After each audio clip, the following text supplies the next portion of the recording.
Le Guet des Orfèvres est le 15e tome des Annales du Disque-Monde de Terry Pratchett. J'avais enregistré la lecture intégrale de ce roman en 2017 et je souhaite aujourd'hui la partager à davantage de personnes. Le roman est composé de multiples parties qui ne sont pas véritablement des chapitres et qui peuvent faire de quelques lignes à plusieurs dizaines de pages. À l'époque, j'avais enregistré chacune de ces parties d'une traite. Je n'ai pas souhaité retravailler le montage, il y aura donc des petites reprises dans certains paragraphes. Pour indiquer le passage d'une partie à la suivante, vous pourrez entendre ce bruit de cloche. Je vous remercie d'avance pour votre bienveillance. Bonne écoute!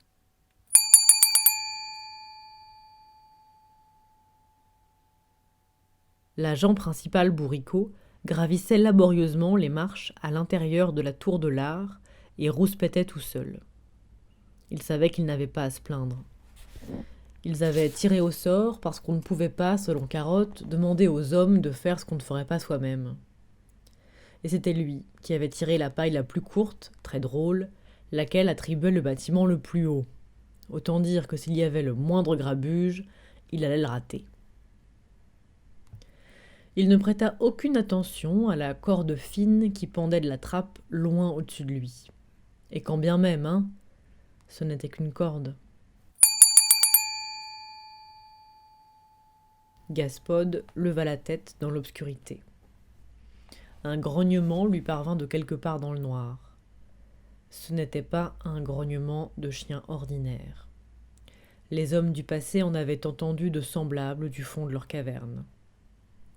Gaspode s'assit. Sa queue battit par terre des coups hésitants. « Je savais que je te retrouverais tôt ou tard, dit-il. Le bon vieux flair, hein ? Le meilleur instrument qu'on connaisse chez les chiens. » Un autre grognement lui répondit. Gaspode gémit un peu. « Alors voilà, fit-il. Oui, voilà. En fait, tu vois, on m'a envoyé pour... » Les hommes du présent aussi entendaient ce genre de grognement, juste avant de basculer dans le passé. « Je vois que t'as pas envie de causer pour le moment, poursuivit Gaspode. Mais ce qu'il y a... Maintenant, je sais ce que tu penses. Tu te demandes, est-ce que Gaspode obéit aux ordres d'un humain ? Il jeta par-dessus son épaule un coup d'œil de conspirateur, comme s'il pouvait exister pire danger que celui qui se trouvait devant lui. C'est ça le problème quand on est chien, tu vois ? Fit-il. C'est ce qu'il n'arrive pas à se mettre dans le crâne, le gros fido, tu vois ? T'as regardé les chiens de la guilde, non ? Tu les as entendus hurler. Oh oui, mort aux hommes, allez !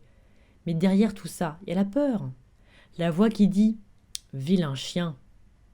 Et elle vient pas de nulle part, elle vient de l'intérieur. Elle nous sort des os parce que les hommes ont fait les chiens.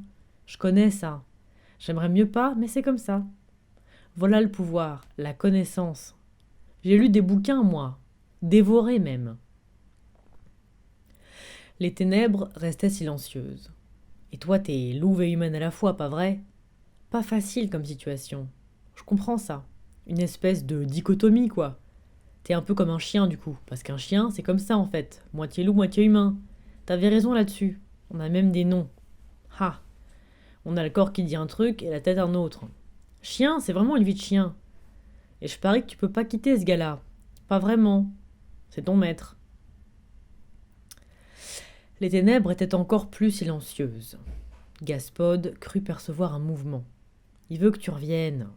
Seulement, si c'est lui qui te retrouve, c'est fichu. Il te commandera et tu devras obéir. Alors que si tu reviens de ton propre chef, là, c'est toi qui auras décidé. Tu serais plus heureuse en femme.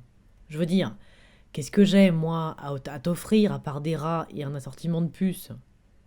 Je veux dire, je sais pas, moi, c'est pas vraiment un problème. Il suffit que tu restes enfermé 6 ou 7 nuits par mois.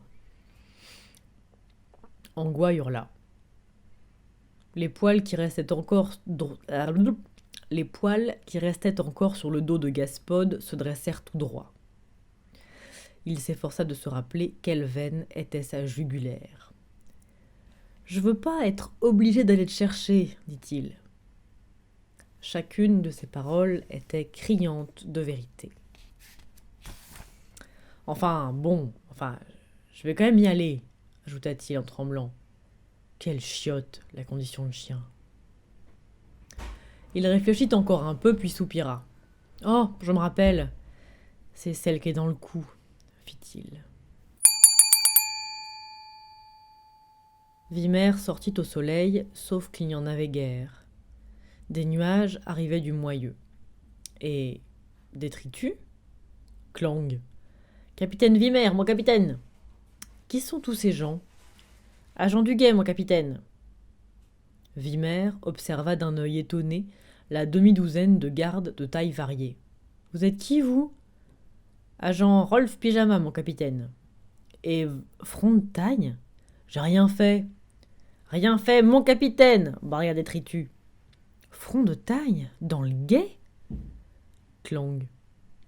Le caporal Carotte dit y avoir du bon enfoui quelque part dans tout le monde, l'informa Détritus. Et c'est quoi ton boulot, Détritus? Clang. Ingénieur responsable d'exploitation de mines en profondeur, mon capitaine. Vimer se gratta la tête. Ça ressemble drôlement à une blague, non? Fit-il. C'est le nouveau casque que mon collègue Bourricot fabriquait pour moi, mon capitaine. Ha! Les gens peuvent plus dire « voilà crétin de troll ». Doivent dire « qui est ce troll à grande allure militaire, déjà agent principal, bel avenir derrière lui, lire son destin sur sa figure, comme livre de lecture ». Vimer assimila l'explication. Détritus le regardait, le visage rayonnant. « Et où est le sergent Colomb ? »« Je suis là, capitaine Vimer. »« J'ai besoin d'un garçon d'honneur, Fred. »« D'accord, mon capitaine. Je vais aller chercher le caporal Carotte. Il est parti inspecter les toits. »« Fred, je vous connais depuis plus de 20 ans. Bon sang, suffit d'être là, Fred, c'est tout.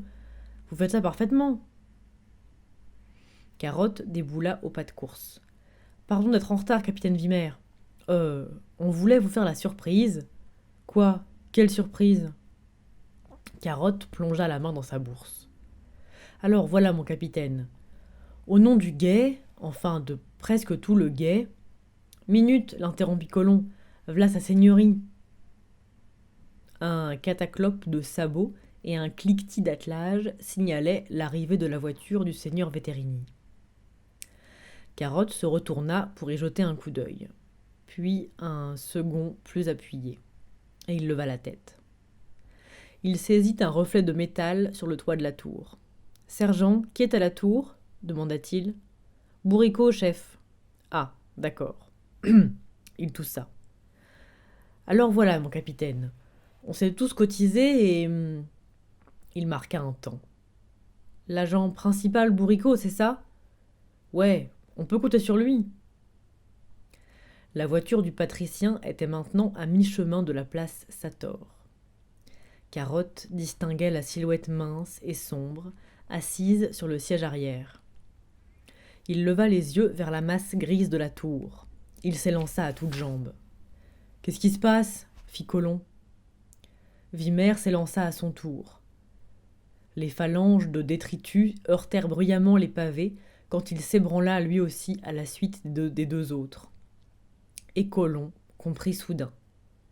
Il ressentit une espèce de picotement frénétique, comme si on soufflait sur son cerveau mis à nu. « Oh merde !» lâcha-t-il tout bas. Des griffes grattèrent par terre. Il a dégainé son épée. Tu t'attendais à quoi? Le gars, il plane au 8e ciel, il s'est découvert un nouvel intérêt dans la vie, encore mieux que les balades sûrement. Puis il se retourne et qu'est-ce qu'il voit? Une bête qui ressemble vachement à un loup. T'aurais pu lui faire des allusions. Je suis dans ma mauvaise semaine, je sais pas moi. Tu peux pas lui en vouloir d'avoir reçu un choc quand même. Gaspod se redressa. Bon, alors, tu sors de là ou est-ce qu'il faut que j'aille te chercher et me faire mettre sauvagement en pièces?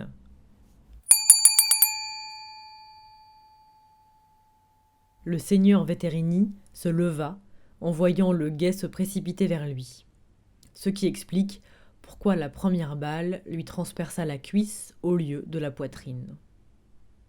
Puis Carotte franchit la portière de la voiture et se jeta en travers du passager, ce qui explique pourquoi la deuxième balle le transperça, lui. Angois émergea honteusement de l'obscurité. Gaspod se détendit légèrement. « Je peux pas y retourner, dit Angois. Elle se figea. Ses oreilles frémirent. « Quoi? Quoi ?» Il est blessé. Elle fila d'un bond. Hé, attends-moi aboya Gaspode. C'est les ombres par là.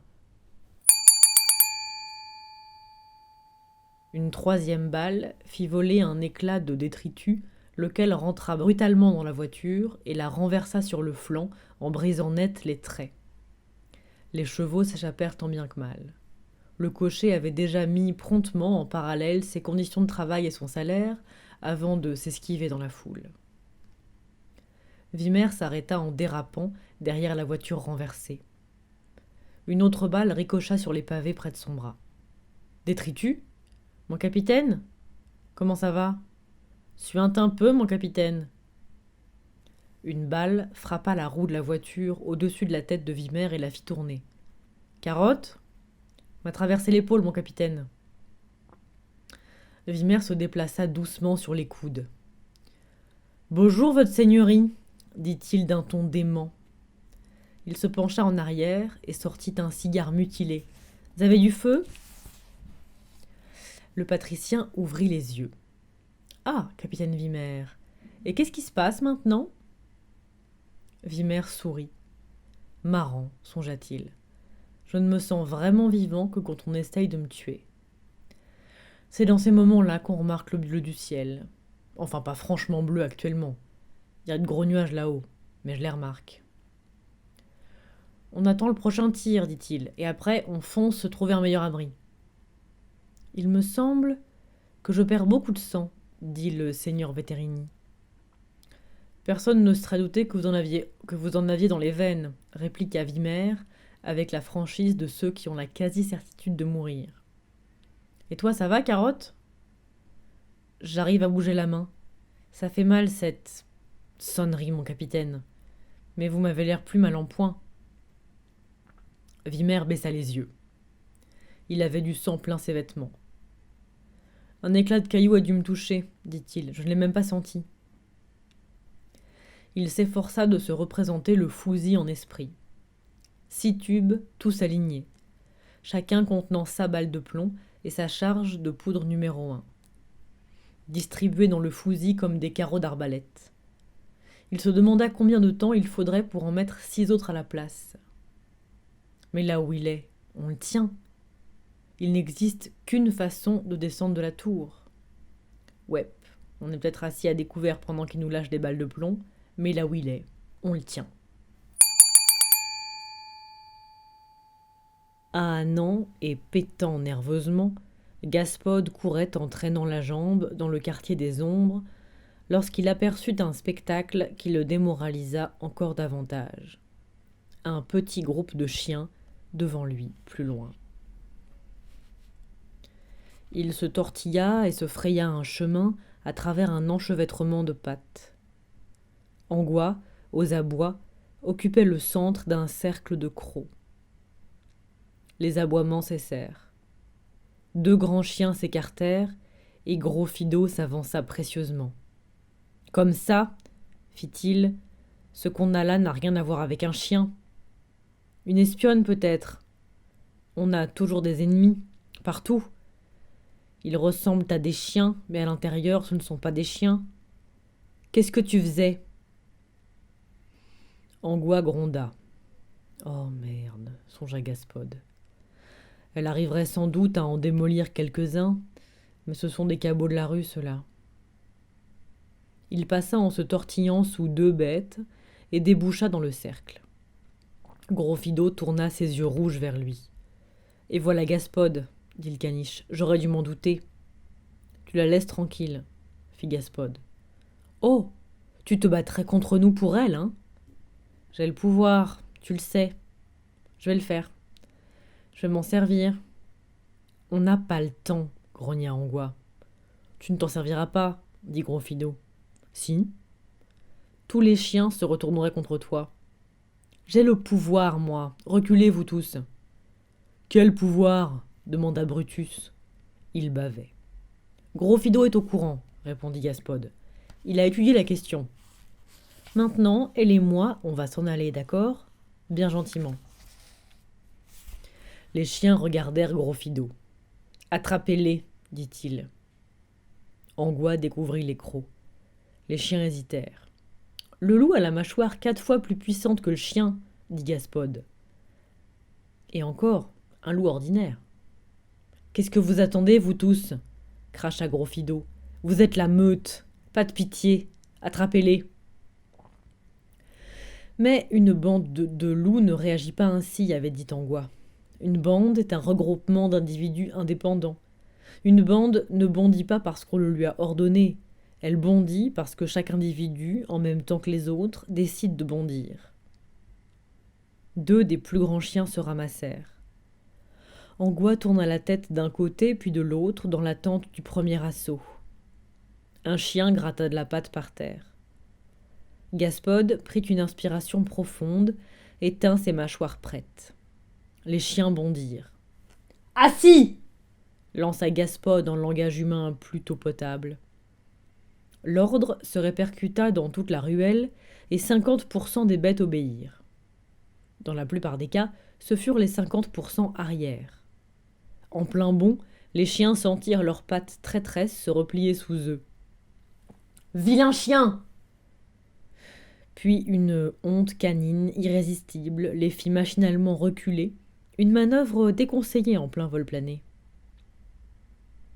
Gaspode leva les yeux sur Angois, tandis que des chiens ahuris leur pleuvaient autour. « J'ai dit que j'avais le pouvoir, non ?»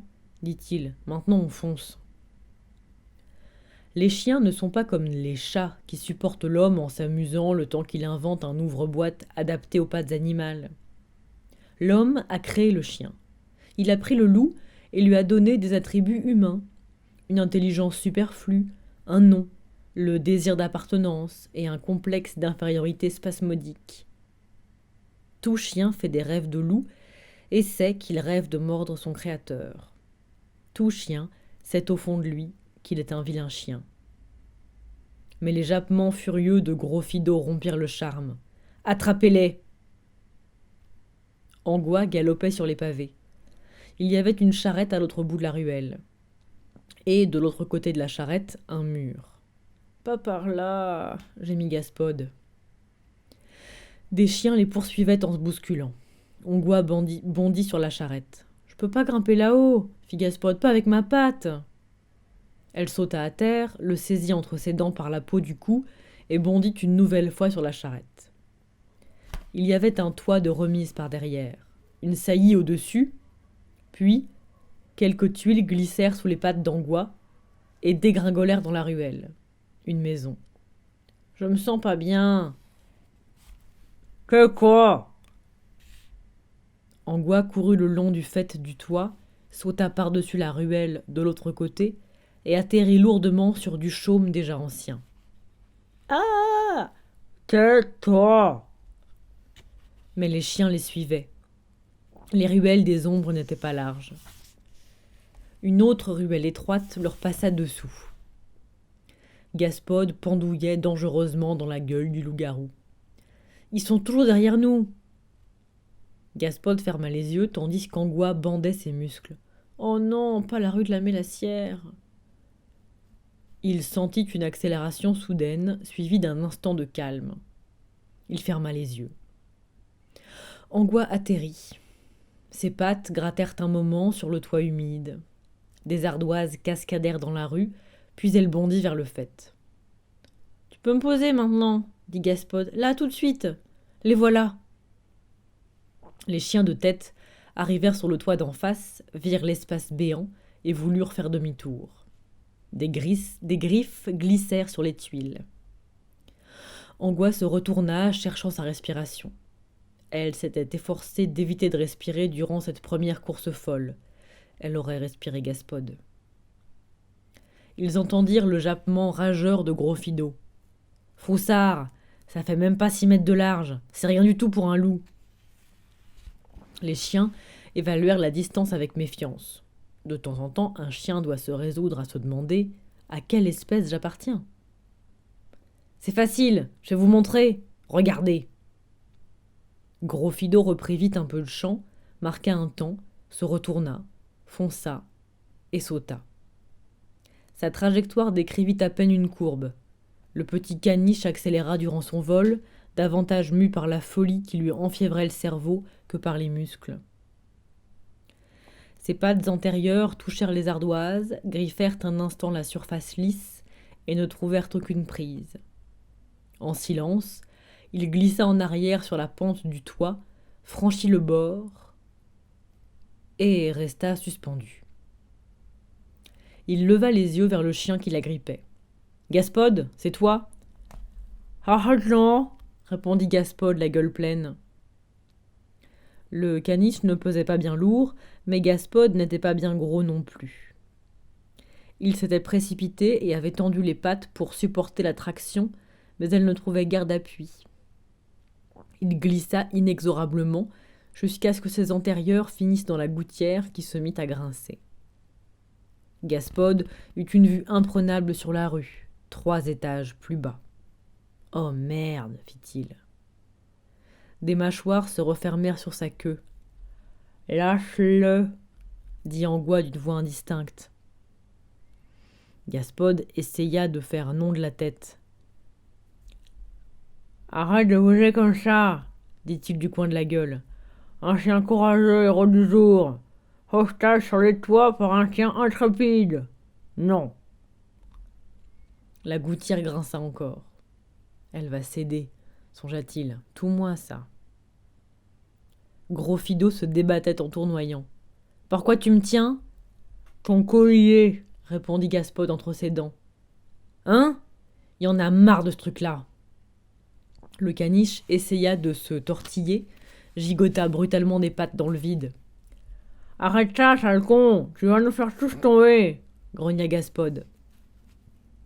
Sur le toit d'en face, la meute de chiens regardait horrifiée. La gouttière grinça une nouvelle fois. Les griffes d'Angois rayèrent les ardoises de stries blanches. Gros Fido tourna violemment sur lui-même, se débattit pour libérer son collier, qui finit par se briser net. Le chien pivota dans le vide, resta un instant suspendu avant que la pesanteur ne le rappelle à l'ordre. « Libre !» Puis il chuta. Gaspode partit en flèche en arrière au moment où les pattes d'Angois dérapaient sous elle et atterrit plus haut sur le toit en gigotant des membres. Tous deux se hissèrent jusqu'au faîte où ils firent une pause, hors d'haleine. Puis Angois repartit d'un bond, franchit la ruelle suivante, avant que Gaspode se soit débarrassé du brouillard rouge qui lui bouchait la vue. Il cracha le collier de Gros Fido qui glissa le long du toit et disparut par-dessus la gouttière. « Oh, merci !» cria-t-il. « Merci beaucoup ! Oui, laisse-moi là, c'est ça, avec mes malheureuses 3 pattes valides. T'inquiète pas pour moi. Avec de la chance, je tomberai avant de crever de faim. Oh oui, c'est toujours pareil. Toi et moi, petite, ensemble. On aurait pu y arriver. » Il se retourna et regarda les chiens qui bordaient les toits de l'autre côté de la rue. « Vous là, rentrez chez vous. Vilain chien !» aboya-t-il. Il glissa en bas de l'autre versant du toit. Il y découvrit une ruelle, mais aussi un à-pic vertigineux. Il rampa le long du bord jusqu'au bâtiment voisin, mais ne trouva aucun moyen de descendre. Il aperçut pourtant un balcon un étage en dessous. « Pensée latérale, marmonna-t-il. Voilà le truc. Bon, un loup. Le loup classique, quoi. Il sauterait. Et s'il pouvait pas sauter, il serait coincé. Tandis que moi, vu mon intelligence supérieure, je peux évaluer le je sais pas quoi et trouver une solution en mettant en œuvre mes facultés intellectuelles. » Il donna un coup de coude à la gargouille accroupie à l'angle de la gouttière. « Qu'est-ce que tu veux ? » « Si tu m'aides pas à descendre sur ce balcon, je te pisse dans l'oreille. » Gros Fido. « Oui ?»« Au pied. »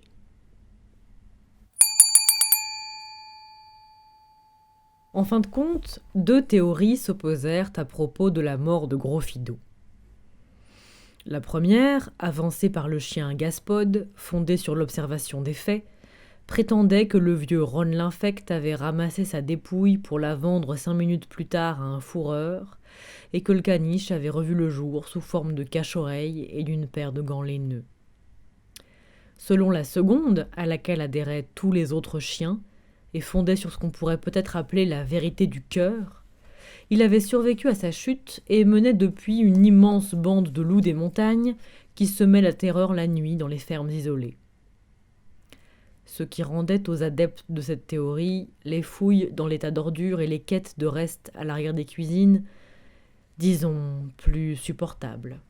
Ils ne le faisaient, après tout, qu'en attendant le retour de Gros Fido. On garda son collier en un lieu secret. Les chiens rendirent régulièrement visite à la relique, jusqu'à ce qu'ils l'oublient. Le sergent Colomb poussa la porte du bout de sa pique. La tour avait eu des étages en un temps lointain. Ce n'était plus désormais, jusqu'au sommet, qu'un espace vide où s'entrecroisaient des traits de lumière dorés pénétrant par les embrasures d'anciennes fenêtres. L'un de ces traits, chargé de grains de poussière scintillants, tombait sur ce qui avait été, peu de temps auparavant, l'agent suppléant Bourriquot. Colomb tâta le corps d'un pied prudent. Aucune réaction. Vu son allure, il fallait pas s'attendre à ce qu'il réagisse. Une hache tordue gisait à côté. « Oh non !» souffla-t-il. Une corde fine, du genre dont se servent les assassins, pendait des hauteurs. Elle bougeait. Colomb leva les yeux vers la brume et dégaina son épée. Il voyait jusqu'au sommet, et personne n'était accroché à la corde. Ce qui voulait dire... Il ne se retourna même pas, ce qui lui sauva la vie. Son plongeon à terre et la détonation du fusil dans son dos se produisirent exactement en même temps. Il jura par la suite avoir senti le vent de la balle qui lui passait au-dessus de la tête. Puis une silhouette émergea de la fumée et le frappa brutalement, avant de s'échapper par la porte ouverte et disparaître sous la pluie. Agent principal Bourriquot. Bourriquot s'épousta de son corps. « Oh !» fit-il. « Je vois. Je comptais pas survivre à ça, pas après les 30 premiers mètres. » Vous ne vous êtes pas trompé.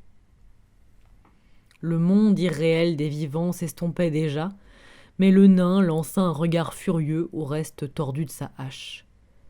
Ça avait l'air de l'embêter beaucoup plus que les restes tordus de Bourriquot. « Regardez-moi ça !» fit-il. « Mon père m'a fabriqué cette hache pour moi. Vous parlez d'une arme à emporter dans l'au-delà. » Est-ce un genre de coutume funéraire ? Vous savez pas ça ? Vous êtes bien la mort, non ? Je ne suis pas pour autant forcé de connaître les coutumes funéraires. En général, je vois les gens avant qu'on les enterre. Ceux que je vois après leur enterrement sont souvent un brin surexcités et peu disposés à discuter. Bourriquot croisa les bras. « Si je suis pas enterré dans les règles, dit-il, je pars pas. Mon âme torturée va errer par le monde en proie au martyr. » Rien ne l'y oblige. Elle le fera si elle en a envie, répliqua sèchement le fantôme de Bourriquot. Détritus, ce n'est pas le moment de lézarder. Filez à la tour. Prenez des hommes avec vous. Vimer atteignit la porte de la grande salle, le patricien sur les épaules, suivi d'un carotte chancelant. Les mages étaient regroupés à l'entrée. De grosses gouttes de pluie commençaient à tomber lourdement et grésillaient sur les pavés chauds. Ridicule se retroussa les manches. « Foutre Dieu ! Qu'est-ce qui lui a fait ça à la jambe ? Ça, c'est le fusil. Remettez-le sur pied. Et aussi le caporal Carotte. »« Ce n'est pas la peine, » fit Vétérini, qui s'efforça de sourire et voulut se tenir debout. « Ce n'est qu'une blessure Sa jambe s'affaissa sous son poids. Vimer cligna des yeux. Il ne s'était pas attendu à une chose pareille.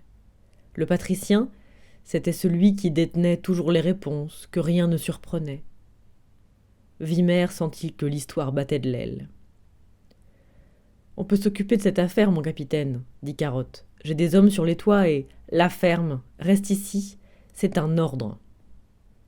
Vimer fouilla dans sa bourse et accrocha sa plaque à son gilet déchiré. Hé, vous là, Pyjama, il me faut une épée. Pyjama se renfrogna. Je reçois d'ordre que du caporal Carotte. Tu vas me donner une épée tout de suite, espèce d'affreux nabot. Voilà, merci. Maintenant, on va à l'hâte. Une ombre apparut à la porte. Détritus entra. Tout le monde regarda le corps inerte dans ses mains. Sans un mot, il le déposa délicatement sur un banc, puis alla s'asseoir dans un angle. Tandis que les autres se regroupaient autour de la dépouille mortelle de l'agent principal bourricot, le troll ôta son casque rafraîchissant de fortune et le contempla longuement, le tournant et le retournant entre ses doigts.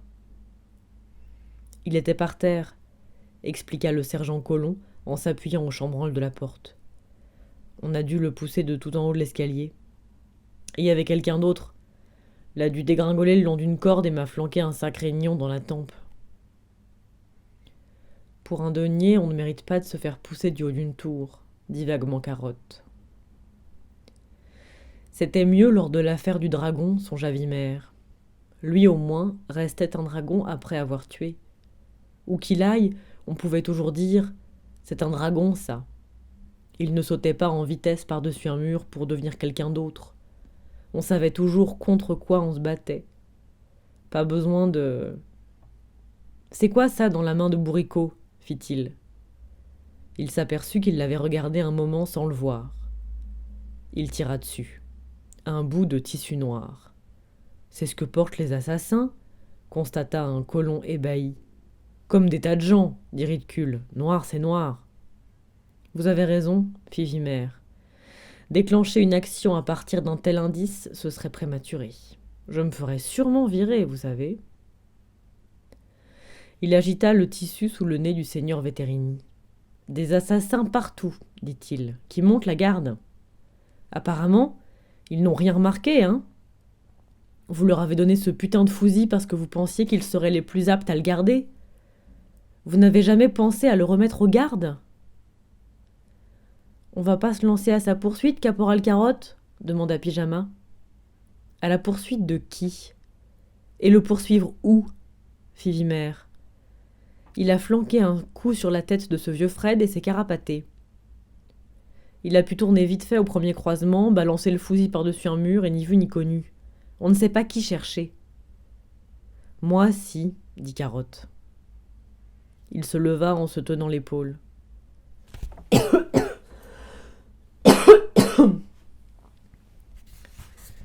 C'est facile de courir, dit-il. On a beaucoup couru. Mais ce n'est pas comme ça qu'on chasse. On chasse en restant sans bouger au même endroit. Mon capitaine, je veux que le sergent sorte annoncer aux gens qu'on tient le tueur. Quoi ? Il s'appelle Édouard Delamore. Faut dire qu'il est en garde à vue. Faut dire qu'il s'est fait prendre, qu'il est gravement blessé mais en vie. Mais on n'a pas... C'est un assassin. On n'a pas... Oui, mon capitaine, je n'aime pas mentir. Mais ça vaut peut-être le coup. Et puis ce n'est pas votre affaire, mon capitaine. Ah bon ? Et pourquoi ça ? Vous prenez votre retraite dans moins d'une heure. Je suis encore capitaine pour le moment, caporal. Faut donc me dire ce qui se passe. C'est comme ça que ça marche. On n'a pas le temps, mon capitaine. Allez-y, sergent Colomb. Carotte, c'est encore moi qui dirige le guet. C'est moi qui suis censé donner des ordres. Carotte baissa la tête. Pardon, mon capitaine. Bien. J'espère que c'est compris. Sergent Colomb ? Mon capitaine ? Faites savoir qu'on a arrêté Édouard Delamore, qui que ce soit. Oui, mon capitaine. Et maintenant, vous faites quoi, monsieur Carotte ? Demanda Vimer.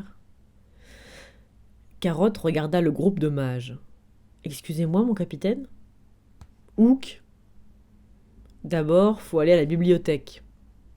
D'abord, fit Vimer, on pourrait me prêter un casque. Je ne me sens pas au travail sans casque. Merci, Fred. Bon. Casque, épée, plaque. Maintenant... Il y avait du bruit sous la ville, du bruit qui descendait par toutes sortes de chemins, mais il restait indistinct comme un bourdonnement de ruches. Il y régnait aussi une vague luminosité. Les eaux de l'Ancre, en prenant l'élément dans son sens le plus large, baignaient, en forçant le verbe à l'extrême, ces tunnels depuis des siècles. À présent s'y ajoutait un autre bruit. On avançait à pas de loup dans la vase, des pas à peine perceptibles tant que les oreilles ne s'étaient pas habituées au bruit de fond. Puis, une silhouette imprécise se déplaça dans la pénombre, s'arrêta dans un rond de ténèbres qui menait à un tunnel plus petit. « Alors, ça gaze, votre seigneurie » demanda Chic, le caporal à mobilité ascendante. « Qui êtes-vous » ? « Le caporal Chic, monsieur, » répondit Chicard en saluant. « Nous vous employons » ? « Oui, monsieur. »« Ah, c'est vous le nain, n'est-ce pas ?»« Non, monsieur. Ça c'était Feu Bourricot, monsieur. Moi je suis un des humains, monsieur. » « On ne vous emploie pas suite à une procédure spéciale d'embauche ?»« Non, monsieur, » répondit fièrement Chicard. « Ma parole, » fit le patricien. Il se sentait un peu étourdi à cause de la perte de sang. L'archichancelier lui avait aussi donné un verre d'un breuvage allongé d'eau, qui selon lui était un remède souverain, mais sans préciser contre quelle affection. La station verticale, apparemment. Il trouva cependant judicieux de rester assis bien droit. Se faire voir en vie était une bonne idée. Beaucoup de curieux jetaient un coup d'œil par la porte. Il importait de démontrer que les rumeurs de sa mort étaient grandement exagérées. Sur l'ordre du capitaine Vimer, le caporal soi-disant humain Chic et quelques autres gardes avaient formé un cercle autour du patricien. Certains étaient beaucoup plus corpulents que dans ses souvenirs embrumés. « Vous là, mon vieux, est-ce que vous avez pris le denier du roi ?» demanda-t-il à l'un d'eux. « J'ai rien pris. »« Épatant, bravo. » Soudain la foule s'éparpilla. Une bête dorée à la vague allure de chien jaillit en grognant, le muset à ras des pavés. Puis s'en repartit en couvrant la distance jusqu'à la bibliothèque à grande foulée agile. Le patricien prit conscience d'une conversation. « Fred ?»« Oui, Chicard. »« Ça te rappelle rien ?»« Je vois ce que tu veux dire. » Chicard se trémoussa, l'air gêné. « T'aurais dû l'engueuler, elle n'était pas en uniforme, » dit-il. « Délicat, ça. Si moi, j'avais rabliqué ici sans fringue, tu m'aurais foutu une demi-piastre d'amende pour tenue incorrecte. »« Lave-la ta demi-piastre, Chicard, maintenant tu la boucles. » Le seigneur Vétérini leva vers eux un visage épanoui. Puis, il s'intéressa à un autre garde dans l'angle, encore un gros plein de bosses. « Ça gaze toujours, votre seigneurie ?» fit Chicard. « Qui est-ce, monsieur ?» Le caporal suivit le regard du patricien. « Ça, c'est Détritus le troll, monsieur. »« Pourquoi est-il assis de cette façon, le poing sous le menton ?»« Il pense, monsieur. »« Il n'a pas bougé depuis un moment. »« Il pense lentement, monsieur. » Détritus se leva. La manœuvre donnait lieu à un spectacle curieux. À sa vue, on songeait à un vaste continent entamant un mouvement tectonique dont l'aboutissement serait la création cauchemardesque d'une chaîne de montagnes impossible à escalader, et on se sentait l'envie de s'arrêter pour observer. Aucune des personnes présentes n'avait jamais assisté à la naissance d'une montagne, mais elle s'en faisait désormais une vague idée. Ça ressemblait à Détritus se mettant debout, la hache tordue de Bourricot à la main. « Mais des fois il cogite dur », ajouta Chicard en cherchant des yeux diverses voix de détresse. Le troll fixa la foule, comme s'il se demandait ce qu'elle fichait là. Puis, dans un balancement de bras, il se mit en branle. « Agent principal Détritus, repos !» hasarda Colomb. Détritus l'ignora. Il se déplaçait vite à présent, de cette allure trompeuse typique de la lave. Il atteignit le mur et l'écarta de son chemin d'un coup de poing. « Quelqu'un y a filé du soufre ?» fit Chicard. « Colomb tourna la tête vers la garde. « Agent Bauxite, agent Frontaille, arrêtez l'agent principal Détritus. » Les deux trolls regardèrent d'abord la silhouette de Détritus, qui s'éloignait, puis se regardèrent l'un l'autre et regardèrent enfin le sergent Colomb. Bauxite parvint à exécuter un salut. « Permission à l'enterrement de grand-mère, sergent ?»« Pourquoi ? Elle ou moi, sergent ?» ?»« Enfoncer nos têtes de gouchoulog à coups de pied, fit Frontaille, plus direct. On gratta une allumette. Dans les égouts, sa lumière fit l'effet d'une nova. Vimer la porta d'abord à son cigare, puis à une lampe. « Docteur Crucial !» lança-t-il. Le chef des assassins se figea. « Le caporal Carotte, ici présent, tient aussi une arbalète, » reprit le capitaine. « Je ne suis pas sûr qu'il s'en servirait. Il a un bon fond. Il s'imagine que tout le monde a un bon fond. Moi, je n'en ai pas. Je suis mauvais, sans cœur et fatigué. Bon, docteur, vous avez le temps de réfléchir, vous êtes intelligent. Qu'est-ce que vous faites là, je vous prie ? Ce n'est pas pour contempler la dépouille mortelle du jeune Édouard, parce que notre caporal chic l'a emporté à la morgue du guet ce matin, sans doute après lui avoir fauché tous ses petits bijoux personnels, mais il est comme ça. Il n'est pas très honnête, notre chicard, mais je dois dire en sa faveur que ce n'est pas un criminel dans l'âme. J'espère qu'il a nettoyé le maquillage du pauvre bougre. Bon sang. Vous vous êtes servi de lui, hein ? Il a tué le malheureux Ribouldingue, puis il a récupéré le fusil, et il se trouvait là quand l'arme a tué Cogne-Jarret. Il a même laissé un bout de sa perruque de Ribouldingue dans une poutre. Et juste au moment où il aurait eu besoin de bons conseils, comme se rendre aux autorités par exemple, vous l'avez éliminé. Le point important, c'est que le jeune Édouard ne pouvait pas être l'homme caché en haut de la tour tout à l'heure. Pas après avoir reçu un coup de couteau dans le cœur et tout. Je sais que la mort n'empêche pas toujours les petits plaisirs dans cette ville, mais j'imagine mal le jeune Édouard en grande forme. Le coup du morceau de tissu, c'est habile. Mais vous savez, je n'ai jamais cru à ces histoires-là. Les traces de pas dans les parterres de fleurs, les boutons révélateurs et j'en passe.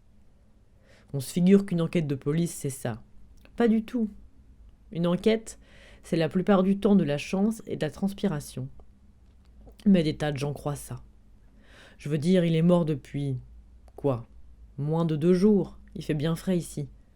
Vous auriez pu le remonter, sûrement abuser tous ceux qui n'auraient pas regardé trop près sur la table d'autopsie, et vous auriez eu le meurtrier du patricien. Remarquez, la moitié de la ville aurait sans doute sauté sur le dos de l'autre moitié. Il y aurait eu encore quelques cadavres. Je me demande si ça vous aurait gêné. Vimer marqua un temps. « Vous n'avez toujours rien dit ?»« Vous ne comprenez rien, » fit Crucial. « Ah oui ?» Delamore avait raison. Il était fou, mais il avait raison. « À quel sujet, docteur Crucial ?» demanda Vimer. Mais l'assassin n'était plus là. Il avait plongé dans les ténèbres. « Oh non, » fit Vimer. L'écho d'un murmure rebondit dans la caverne artificielle. « Capitaine Vimer ? Un bon assassin apprend entre autres choses... » Un coup de tonnerre retentit et la lampe vola en éclats. Qu'il ne faut jamais rester dans la lumière. Vimer se jeta à terre et roula sur lui-même. Une autre balle s'écrasa à moins d'un pas et il reçut des éclaboussures d'eau froide. D'ailleurs, il baignait déjà dans l'eau. L'ancre montait et selon des lois plus anciennes que celles de la cité, il retrouvait le chemin des tunnels. « Carotte !» chuchota Vimer. Oui, la voix sortait des ténèbres épaisses à sa droite. Je n'y vois rien. J'ai perdu ma vision nocturne en allumant cette foutue lampe. Je sens l'eau qui monte. Commença Vimer, qui s'arrêta en imaginant Crucial, visant depuis sa cachette en direction des voix. J'aurais dû l'abattre le premier, se reprocha-t-il. C'est un assassin. Il dut se soulever légèrement afin de se maintenir le visage hors de l'eau montante. Puis il entendit un clapotis discret. Crucial venait vers eux. Un grattement, puis une lumière apparut. Crucial avait allumé une torche. Vimer redressa la tête et vit la silhouette maigre qui la tenait. L'autre main stabilisait le fusil. Un souvenir qui datait de ses premières années chez les gardes revint à la mémoire du capitaine. Quand tu dois loucher le long de la hampe d'une flèche depuis le mauvais bout, si un adversaire te tient entièrement à sa merci, vaut mieux espérer comme un malade qu'il s'agit d'un salaud. Parce que le salaud aime le pouvoir sur autrui, et il aime voir la peur chez le vaincu. Le salaud veut que tu saches ta mort prochaine, alors il parle, il jubile. Il te regarde te débattre dans les affres de l'angoisse. Il retarde l'instant de la mise à mort, comme d'autres celui d'un bon cigare. Alors, il faut espérer que ton vainqueur est un salaud. Sinon, il t'abat quasiment sans un mot. À sa grande horreur, il entendit alors Carotte se relever. « Docteur Crucial, je vous arrête pour les meurtres de Renier Cognejaret, Édouard Delamore, Ribouldingue le clown, Letty Nib et l'agent principal bourricot du guet municipal. » Juste ciel, tout ça? C'est Édouard qui a tué le frère Ribouldingue, j'en ai peur. Une idée à lui, le jeune imbécile. Il a prétendu qu'il ne voulait pas le tuer. Et si j'ai bien compris, Cognejaret est mort par accident. Un accident curieux. Ils furent ici et là, le coup est parti, la balle a ricoché sur son enclume et l'a tué. Au dire d'Édouard. Il est venu me voir ensuite. Il était dans tous ses états. Il a déballé tout ce qu'il avait sur la conscience, vous savez. Alors je l'ai tué. Comment faire autrement? Il était plutôt cinglé. On ne discute pas avec ces gens-là. Puis-je vous conseiller de reculer, sire? Je ne tiens pas à tirer sur vous. Non, à moins d'y être forcé. Vimer avait l'impression que Crucial discutait tout seul. Le fusil pivota brutalement. Il bredouillait, reprit Crucial. D'après lui, c'est le fusil qui avait tué Cognejaret. J'ai demandé « C'était un accident ?» Et il m'a répondu « Non, pas un accident, le fusil a tué Cognejaret. » Carotte fit un autre pas en avant. Crucial avait à présent l'air perdu dans son monde. « Non, c'est le fusil qui a tué la jeune mendiante, pas moi. Pourquoi j'aurais fait une chose pareille ?» Crucial recula d'un pas, mais le fusil se redressa en direction de Carotte. Vimer avait l'impression que l'arme bougeait d'elle-même, comme un animal humant le vent. « Baisse-toi, souffla-t-il. » Il tendit la main et chercha son arbalète. Il a dit que le fusil était jaloux. Cognejaret en aurait fabriqué d'autres. « Restez où vous êtes !» Carotte fit encore un pas. « Il fallait que je tue Édouard. C'était un romantique, il aurait tout raté. Mais Ankh-Morpork a besoin d'un roi. » Le fusil tressauta et tira à l'instant même où Carotte faisait un bond de côté.